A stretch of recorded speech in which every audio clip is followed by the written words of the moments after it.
स्वागत है आपका हमारे YouTube चैनल पर। आज हम कक्षा 8 की प्रश्नावली संख्या 5.1 हल कर रहे हैं। सवाल नंबर 3। सवाल नंबर 3 हमें दिया गया यहाँ पर कि निम्नलिखित संख्याओं में से किस संख्या का वर्ग विषम होगा। यानी हमें इस संख्या का वर्ग नहीं निकालना है। वर्ग निकालना तो आपको पता है 431 की 431 से गुणा कर दो, समय लगेगा लेकिन उत्तर मिल जाएगा। लेकिन हमें एक्चुअली देखो पूछा क्या जा रहा है, वर्ग नहीं पूछ रहा, बस पूछ रहा है कि वर्ग वश विषम किसका होगा, यानी उत्तर विषम में किसका आएगा। और विषम हमें सिर्फ इकाई के अंक से पता चल सकता है, क्योंकि कितनी भी बड़ी संख्या अगर आपको दे दी यहाँ पर, है ना, जैसे आपको दे दी 5 2 3 4 5 9 8 7, इतनी बड़ी संख्या, ये इकाई, दहाई, सैकड़ा, हजार, 10,000, लाख, 10 लाख, करोड़, 5 करोड़ 23 लाख 45,400 987। लेकिन ये विषम है कि समय इस एक अंक से पता चल जाता है, इकाई के अंक से, है ना। तो हमें सिर्फ इस संख्या में इतना ही देखना है, इकाई के अंक को। ठीक है, देखो इसमें एक सिंपल सी काम यही है कि जिस संख्या का इकाई का अंक विषम होगा उसका वर्ग भी विषम होगा, जिसका इकाई का अंक सम होगा उसका आपका उत्तर भी सम आएगा, वर्ग भी। ये हमने 1 से 10 तक जो सीखे थे ना पहले, उसी में देखो, ये विषम तो इकाई का अंक विषम, सम तो सम, विषम तो विषम, सम तो सम, विषम तो विषम, सम तो सम, विषम तो विषम, सम तो सम, विषम तो विषम और सम तो सम। ठीक है, तो देखो इतनी सी बात है और कुछ नहीं है, आपको यही लिखना है। ये इतनी सी बात को ही आपको ध्यान में रखना है कि विषम संख्या कैसे आएगा उत्तर।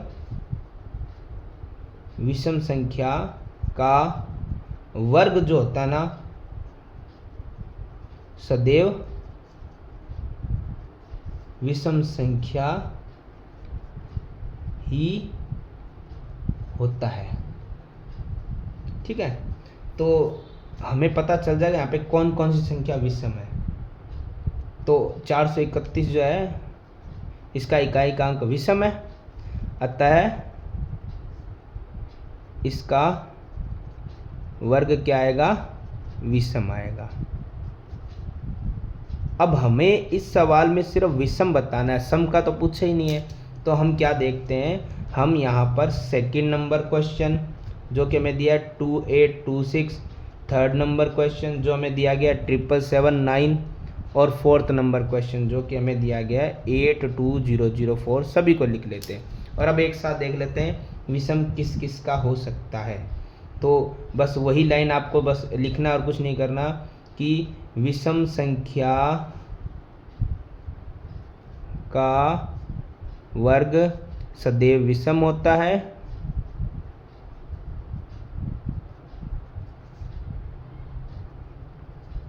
अतः कौन सी संख्या विषम है। एक तो 1 नंबर वाला सवाल हो गया, एक इसका अंक तो सम है तो उत्तर सम में आएगा, हमें सिर्फ विषम बताना है। तो इसका जो संख्या है 9 ये विषम है, तो थर्ड वाला जो क्वेश्चन है उसका उत्तर भी विषम आएगा, और इसका सम है तो सम आएगा। तो विषम सिर्फ 2 ही सवाल का आएगा, फर्स्ट का और थर्ड का, सिर्फ 2 ही सवाल है जिनका उत्तर आएगा विषम में। तो ये सवाल नंबर 3 तो हो गया हमारा कंप्लीट। अब आपका सवाल नंबर 4, सवाल नंबर 4 हमें दिया गया है निम्न प्रतिरूप का अवलोकन करो। अवलोकन करें तथा रिक्त स्थान भरो। अब संख्या क्या दी है जिनके हमें रिक्त स्थान भरने की आवश्यकता रहेगी। संख्या हमें दी गई है सबसे पहले यहाँ पर 11 का वर्ग, जो कि आपको भर के दिया है, 1 to 1 है, ये तो सब जानते हैं। फिर 101 का वर्ग, अब थोड़ा सा डिफिकल्ट होगा, लेकिन चलो ये भी हमें तो दिया हुआ है तो हमें इतना डिफिकल्ट होने वाला है नहीं, आंसर पहले से दिया हुआ है। चलो फिर क्या है, फिर है 1001 का वर्ग। अब देखो धीरे धीरे डिमांड बढ़ रही है, लेकिन उत्तर दिया है तो हमें कोई दिक्कत है नहीं। ठीक है, फिर धीरे धीरे कितना आ गया भाई, दहाई, सैकड़ा, हजार, 10,000, लाख, 1,01,000 का वर्ग। यहाँ पे डिमांड खत्म हो गई, इसने 1 दिया है, फिर खाली स्थान है, फिर 2 दिया है, फिर खाली स्थान है, फिर 1 दिया है। और देखो डिमांड कभी खत्म होती नहीं है किताब वाले की। आगे आपको संख्या और बड़ी दे दी है, इसमें कितने जीरो है, 6 जीरो है, 1 2 3 4 5 6 और 1। इकाई, दहाई, सैकड़ा, हजार, 10,000, लाख, 10 लाख, करोड़, 1 करोड़ 1 का वर्ग। इसमें भी आपके लिए पूरे ही खाली छोड़ दिया कि तुम ही कर लो। तो देखो अब हम क्या करते हैं, हालांकि करने को तो इस पूरी संख्या को लिख के उसी को दोबारा लिख के वर्क करके उत्तर भर दोगे, लेकिन उसमें समय बहुत लगेगा और हमें समय बचाना है। तो जो 3 सवालों में किताब वाले ने हमारी मदद की है उसका फ़ायदा उठाते हैं। देखो 11 में तो ठीक है, बीच में 0 नहीं आया तो यहाँ पे भी 0 नहीं है। बीच में देखो आगे और पीछे 1 1 है तो उसका तो 1 2 1 आ गया, लेकिन बीच में 0 है तो संख्या के दोनों तरफ 0 0 आया है, यानी 1 2 1 दोनों की तरफ बीच में 0 आ गया, कितना जितना था। फिर 2 0 गए तो 2 0 आ गए। देखो ध्यान से, आपको जो आगे और पीछे 1 है 0 को छोड़ दो तो वो 11 बनता है, और 11 का 0 हटा दो तो 121 बनता है। बीच में जितने 0 है, 1 0 है तो 1 0 को 2 बार लिख दिया, 2 0 है तो 2 0 को 2 बार लिख दिए, और बीच में 4 0 है तो 4 0 2 बार आ जाएंगे, एक 2 से आगे और एक 2 से पीछे आगे। बस यही ध्यान रखना, अगर बीच में 0 हट गए तो ये 1 और 1 तो क्या बनेगा, 121 ही बनेगा। इसको खुला खुला लिख देते हैं हम। और बीच में 0 कितने, 2 4 6 0 है, तो हम क्या करते हैं 6 0 को रिप्लेस कर देते हैं, 2 से आगे 6 0 आ जाएंगे और एक 2 से पीछे 6 0 आ जाएंगे। यानी इन शॉर्ट कहने मतलब जितने 0 उतने रिप्लेस कर दो, हमें बार बार वो मल्टीप्लाई करने की ज़रूरत नहीं है। और अगले सवाल में आपके साथ थोड़ी सी अच्छी खासी मजाक करके दी हुई है। 5वें सवाल में, 5वां सवाल भी लगभग ऐसे ही है, बट उसके अंदर भी इसने यही बोला है कि निम्न प्रतिरूप का अवलोकन करो। चलो करते हैं। अवलोकन करने का ये कह रहा है कि वैसे तो आप ये गुणा करके वर्ग निकाल के भी कर सकते हो, लेकिन आसानी से करो ताकि समय बचे। और ये पहले दो तीन सवाल आपको करके दे रहा है किताब वाला, उसका फ़ायदा उठाओ। अवलोकन करें तथा रिक्त स्थान भरो, रिक्त स्थान भरें। चलो भर देते हैं भैया। तो यहाँ पे आप देखना ध्यान से, यहाँ पर भी 11 के साथ ही मजाक हुई है, 11 का 121 हो गया, ठीक है, यहाँ तक ठीक था। फिर 101, ये भी पीछे वाला जैसे ही है, 1 0 2 0 1, लेकिन किया हुआ तो हम टेंशन लेंगे नहीं। लेकिन इस बार क्या हुआ है वो देखो, पिछली बार तो 1001 दे दिया था, इस बार क्या दिया देखो 10,101 का वर्ग। और आप टेंशन मत लो, दिया हुआ है 1 0 2 0 3 0 फिर 2 0 फिर 1। लेकिन अब अगला कौन करेगा, अगले तो हमारे लिए छोड़ दिया ना। 10,10,101 का वर्ग, ये आपके लिए छोड़ दिया गया। और अगले सवाल में आपको उत्तर देके छोड़ दिया किस संख्या का, वो आप निकालो। 1 0 2 0 3 0 4 0 5 0 फिर 4 0 3 0 2 0 1। अभी तक तो मैंने वही लिखा जो बुक में दिया गया है, अपनी तरफ से कोई भी ज्ञान नहीं लगाया, ठीक है। चलो देखो ये 3 लाइनें जो दी है ना, इसी का फ़ायदा उठाओ। अगर बीच में 0 नहीं हो तो आप क्या करते हो, जितनी बार आप एक चीज़ नोट करो, इसमें 1 कितनी बार है, 2 बार है, तो हम 1 2 तक पहुँचे और फिर वापस उल्टी गिनती पे चले गए, यानी 2 के बाद वापस 1 ख़त्म। इसमें देखो एक बार 0 को छोड़ो, 1 2 बार ही है, तो देखो 1 2 तक पहुँचे फिर वापस उल्टी गिनती में 1, और बीच में 0 जितनी बार है वो 1 बार 2 के आगे और 1 बार 2 के पीछे लगा दिया हमने ना। अब देखो यानी 1 के इधर से और इधर बाउंडेशन के बीच में हमने 0 0 लगा दिए हर संख्या के बाद में।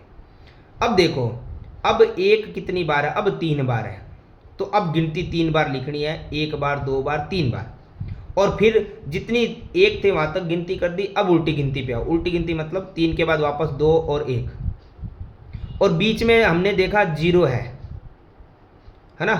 अब आपको यहाँ पे 1 0 यहाँ पे 2 0 है, तो कैसे करें, देखो कैसे ही नहीं करना है। आपको सबसे पहले ये ध्यान रखना है कि यहाँ पे 1 0 था तो हम कहाँ तक गए थे, 2 तक गए थे ना, 1 और 1 2 तक गए थे, तो हमने 2 0 का प्रयोग कर दिया। अब हम 3 तक जा रहे हैं, तो 3 तक हमें 0 कितने हैं उतने आपको 0 का प्रयोग करना, 2 0 है, तो 3 तक हम देखो यहाँ तक 3 है, तो हमने कर दिया 1 और 2 0 का प्रयोग कर दिया। लेकिन उल्टी गिनती में भी 2 0 का प्रयोग करना पड़ेगा। जैसे सीधी गिनती में 1 0 था तो 1 आगे और 1 पीछे कर दिया ना, तो अब 2 0 है तो 2 आगे और 2 पीछे 0 हम प्रयोग कर देंगे। अब 1 कितनी बार है, 1 बार 2 बार 3 बार 4 बार है, तो हमें 1 बार 2 बार 3 बार और 4 बार गिनती लिखनी है। फिर उल्टी गिनती पे आ जाओ, मतलब 4 के बाद वापस 3 2 और 1, और 0 1 2 3, एक 0 बीच में दे रखे हैं ना, 3 दे रखे हैं, तो गिनती सीधी कहाँ तक थी, 4 तक, तो वहाँ तक 1 2 3 0 लगा दो, 1 0 2 0 3 0, और ये आगे भी लगता है पीछे भी लिखते हैं, 1 0 2 0 3 0। अब उत्तर दिया वहाँ से करो, तो हमने उत्तर से एक चीज़ समझी है कि जहाँ तक काउंटिंग होती है वहाँ तक तो 1 लगता है, 5 तक काउंटिंग है, फिर उल्टी गिनती शुरू होगी, यानी काउंटिंग 5 तक ही है। तो 1 कितनी बार आएंगे, 5 बार आएंगे, 1 2 3 4 5, और ऊपर वर्ग आएगा। अब इनके बीच में 5 तक जीरो कितने देख लो, 1 2 3 4, 4 जीरो है, तो 1 2 3 4 जीरो आएगा। ये लो, ये बन गया हमारी इकाई, दहाई, सैकड़ा, हज़ार, 10,000, लाख, 10 लाख, करोड़, 10 करोड़। 10 करोड़ का वर्ग बन गया, 10 करोड़ 10 लाख 10,000 101 का वर्ग हो गया। तो आसान था ना, तरीका थोड़ा ध्यान रखो, बाकी काम हो जाएगा आपका आसान। सवाल नंबर 6, देखिए सवाल नंबर जो 6 हमें यहाँ पर दिया गया है उसमें भी कुछ उसी प्रकार का आपको प्रतिरूप दिया गया है, तो प्रतिरूप की आप हेल्प लो, क्या दे रहा है। वैसे तो नॉर्मल देखो 1 का वर्ग 1 होता है ना, आसान भाषा में हम देख लेते हैं। 1 का वर्ग 1 हो गया, प्लस है बीच में 2 का वर्ग 4 हो गया, प्लस है बीच में 2 का वर्ग 4 हो गया, तो ये हो गया 1 और 4 5 और 4 9, और 9 3 का वर्ग होता है। सब वर्ग में लिखे हैं तो हमने इसका वर्गमूल निकाल दिया, 3 का वर्ग होता है 9, यानी कि करेक्ट है। अगला भी आप देखना चाहो देख लो, 2 का वर्ग 4 होता है, 3 का वर्ग 9 होता है, 6 का वर्ग 36 होता है, जोड़ो 4 और 9 13 और 36 49, और सब वर्ग में लिखें तो इसको वर्गमूल में लिख दो, 49 7 के वर्ग के रूप में होता है। तो वैसे तो हम इसको ऐसे भी कर सकते हैं, लेकिन उसमें समय लगता है। हमें क्या करना है, एक टेक्निक का प्रयोग करना है कि कौन सी टेक्निक आपको यहाँ पर दी गई है, बस उसी को यहाँ पे प्रयोग में लो। प्रतिरूप जैसे हमने अभी भी सवाल किया था तो हमने देखा ना कितना आसानी से वो सवाल हो गया था, इतना बड़े हमें गुणा भाग करनी नहीं पड़ी थी। वही प्रतिरूप देखो आप यहाँ पर तो काउंटिंग चल रही है 1 2 3 4 5 6, लेकिन यहाँ पर क्या चल रहा है, यहाँ पर भी 1 से नहीं लेकिन 2 से गिनती चलिए, 2 3 4 5, बीच में संख्या नहीं है 7 है, तो कोई भी इंसान समझ जाएगा भैया कि यहाँ पे भी काउंटिंग चल ही रही है, तो 2 3 4 5 और 6 आ जाएगा। और वर्ग तो सभी पे लग रहा है, ये वर्ग दिया हुआ है भी है निशान, मैंने नहीं लगाया था बट है, 6 के बाद 7 दिए, तो यहाँ तक तो सब ठीक है। लेकिन यहाँ पे काउंटिंग नहीं चल रही है भैया, सबसे पहले देख लेना आप, यहाँ पे काउंटिंग नहीं चल रही है। यहाँ पे क्या चल रहा है वो अभी देखते हैं। 2 के बाद 6 है, 6 के बाद 12 है, 12 के बाद पता नहीं है, पता नहीं के बाद 30 है, 30 के बाद पता नहीं है। ये यहाँ पे खिलौना चल रहा है। तो एक चीज़ आप सिंपल सा देखो, यहाँ पे हमने एक चीज़ यही नोट की है कि ये 1 और 2 वैसे तो प्लस हो रहे हैं, वर्ग होने के बाद प्लस होंगे। एक बार हम थोड़ा सा देखते हैं कि अगर नॉर्मली वर्ग हटाओ प्लस हटाओ, 1 और 2 की गुणा करते तो 2 आता, ठीक था। वर्ग हटाओ प्लस हटाओ, 2 की गुणा 3 से अगर हम करके देखते तो 6 आता, बिल्कुल सही 6 आ भी रहा है। वर्ग हटा दो प्लस हटा दो, एक बार के लिए दिमाग में वैसे नहीं हटाना है।